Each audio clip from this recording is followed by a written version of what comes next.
Welcome back, Violinista. We're going to do decahals. So let's have a little bit of analysis. So we've got the treble clef.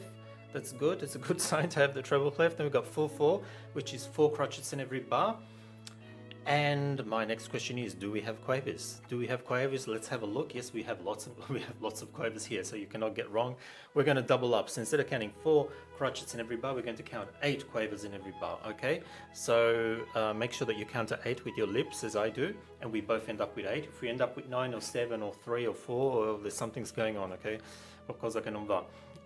So let's do this one, and yeah, try to use as much bow as possible. You'll see at the end of the first line we've got a repeat, so ripetiamo, we go back to the beginning and we have to do the first line twice. Okay, but it's a very nice piece, so we want to do that. Okay, all right, let's go.